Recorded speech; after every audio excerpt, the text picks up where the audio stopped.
I like to welcome Dr. Chopra. He is a chairman for this World Congress of Preventive Cardiology and Imaging. He is also the chief cardiologist of Mulchan Hospital. And I would like him to throw some light on what we call as a preventive cardiology or a wellness clinic. And Dr. Chopra, I just want you to ask a question. How that in wellness clinic and this preventive clinic, EECP will play a role? Can you please explain it to them? सबसे बड़ी बात तो ये है कि इसके जानकारी हम सबको होना चाहिए कि भारत में हृदय रोग की क्षमता 10 गुना ज़्यादा बढ़ गई है। इतनी सोफिस्टिकेशन इन टेक्नोलॉजी है, एंजियोप्लास्टी है, बाईपास सर्जरी है और अच्छी अच्छी दवाइयाँ हैं, उसके बावजूद भी भारतवर्ष में incidence of heart disease has risen. जो 1% था 2001 में, 3% था 2003 में और 14% है 2014 में, 2012 में। तो धीरे धीरे इतनी सोफिस्टिकेशन टेक्नोलॉजी है, उसके बावजूद भी भारत के अंदर हार्ट की बीमारियों की क्षमता 10 गुना बढ़ गई है। और ये देखा गया है कि जो जवान लोग हैं 40 साल से पहले हैं वो इस बीमारी से पीड़ित हैं। इसके कारण सिर्फ 2 ही हैं। नंबर 1 जेनेटिक प्रीडिस्पोजिशन, नंबर 2 हमारा जो रहने सहने का तरीका है, खान पीन का तरीका, हमारी जो सोच है, lack of exercise, tobacco consumption, excessive alcohol, stress, ये सब फैक्टर हैं। इन सबको देखते हुए हमारी कॉन्फ्रेंस में एक प्रेजेंटेशन हुआ कि हमें सोचना चाहिए heart illness to heart wellness. और ये भी कहा गया कि हर स्कूल में, हर कॉलेज में, हर कॉरपोरेट में किसी प्रकार का हेल्दी हार्ट इनिशिएटिव लेना चाहिए, हेल्दी हार्ट इनिशिएटिव के प्रोजेक्ट होना चाहिए। तो इससे एक कंक्लूजन यह आया, निर्णय इस पे पहुँचे हम कि हार्ट वेलनेस क्लिनिक होना चाहिए। हार्ट वेलनेस क्लिनिक के 3 इंपॉर्टेंट कंपोनेंट हैं। Number 1 evaluation of the patient, कि पेशेंट को कैसे एवेल्यूएट किया जाए, उसको समझाया जाए। दूसरा कंपोनेंट ये है उसको लाइफस्टाइल के बारे में बताया जाए कि क्या खाना है, क्या नहीं खाना है, कितनी एक्सरसाइज करनी है, कितनी एक्सरसाइज नहीं करनी, और तंबाकू नहीं पीना है, तंबाकू नहीं खाना है, अल्कोहल नहीं लेना है, और डाइट के बारे में अच्छी जानकारी होना चाहिए। इसके अलावा क्या दवाइयाँ लेना है, कब तक लेनी है, इसके बारे में पूरी जानकारी, और कैसे इसको एवेल्यूएट करना चाहिए, उसको थॉरली इन्वेस्टिगेट करना चाहिए। अगर मालूम पड़े कि किसी पेशेंट को कोई कोरोनरी आर्टरी डिजीज़ है या एंजाइना है या उसको हार्ट अटैक हुआ है या उसको हार्ट फेलियर है, तो उसके लिए न्यू टेक्नोलॉजी है रिलेटिवली, इसका नाम है EECP। ये एक बहुत ही अच्छी टेक्नोलॉजी है। For the first time in the world हमने ये दिखाया, हमारा डेटा प्रेजेंट किया नेशनल CSI कॉन्फ्रेंस में और हमारी वर्ल्ड कांग्रेस में कि EECP से हम काफ़ी हद तक किसी पेशेंट को अगर एंजाइना हो तो एंजाइना के सिम्टम कम हो जाते हैं, दवाई का रिक्वायरमेंट कम हो जाता है और पेशेंट बहुत सिम्टम फ्री महसूस करता है। और ये पाया गया है कि जिन पेशेंट को हम 35 साइकिल्स, 1 साइकिल रोज़, 5 साइकिल्स इन ए वीक और 35 साइकिल्स इन 7 वीक्स अगर दें तो हम काफ़ी हद तक कोरोनरी आर्टरी डिजीज़ को प्रिवेंट कर सकते हैं, रिग्रेस कर सकते हैं और रिवर्स कर सकते हैं। और ये देखा गया है कि बड़े बड़े बायोकेमिकल पैरामीटर्स, जिससे हम कहते हैं vascular growth factor, fibroblast growth factor, hepatocyte growth factor, ये सारे रिड्यूस हो जाते हैं। हाई सेंसिटिविटी CRP भी कम हो जाता है, ECG नॉर्मल हो जाता है। और ये देखा गया है एंजियोग्राफिकली कि जो नेचुरल कोलेटरल्स हैं उसकी मात्रा बढ़ जाती है, जिसे हम अपनी लैंग्वेज में कहते हैं एंजियोजेनेसिस। तो एंजियोजेनेसिस काफ़ी हद तक बढ़ जाता है EECP से। तो EECP के एडवांटेज बहुत हैं।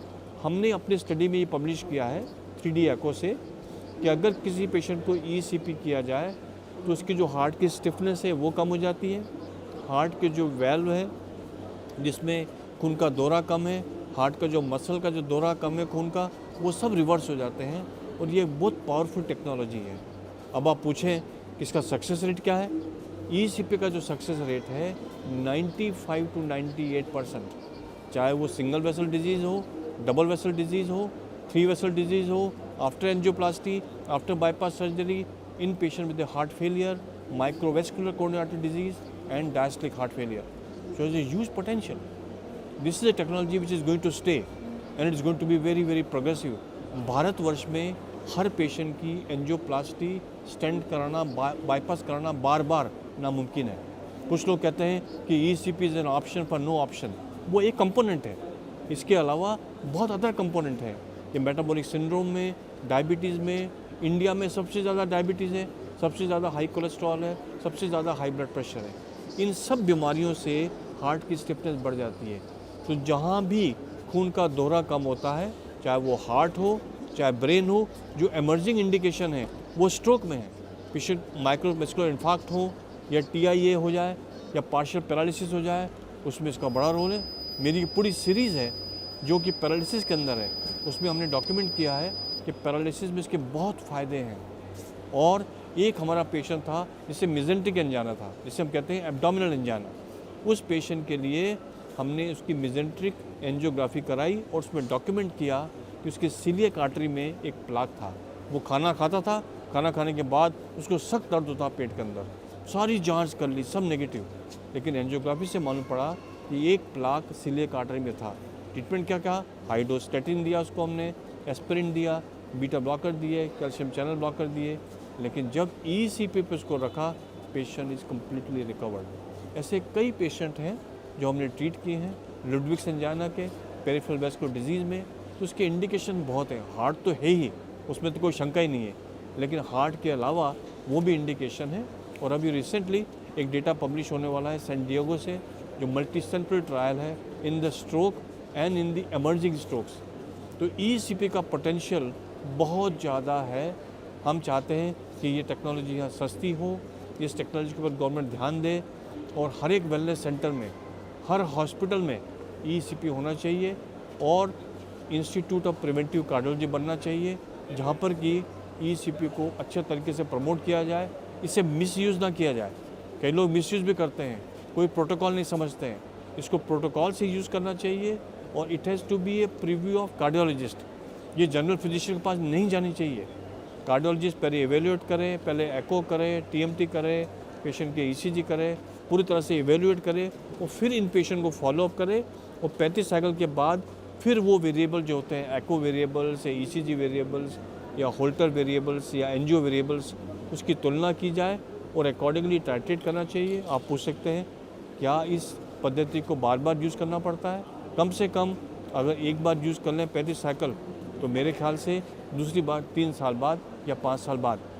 ये डिपेंड करता है पेशेंट टू पेशेंट कि कितनी बीमारी है। मल्टी वेसल डिजीज़ में जो इनऑपरेबल है, वहाँ पर भी हमने ये टेक्नोलॉजी को यूज़ किया और इससे बहुत ही फ़ायदेमंद आया।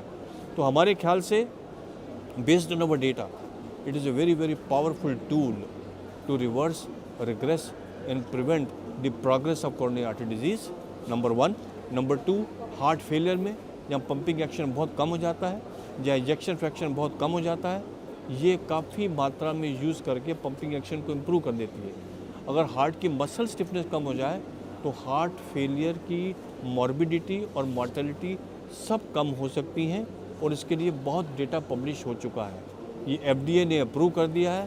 तो ये टेक्नोलॉजी कोई बिना एविडेंस बेस्ड नहीं है और बहुत ही पावरफुल टेक्नोलॉजी है। इसको हमको सही तरीके से यूज़ करना है और हमारी जनता के लिए भारतवर्ष में ये टेक्नोलॉजी का यूज़ बहुत ही अहम है। Thank you, Doctor. I think as a pioneer in non-invasive cardiology as well as a visionary, you have clearly said about the role of EECP which can play in India.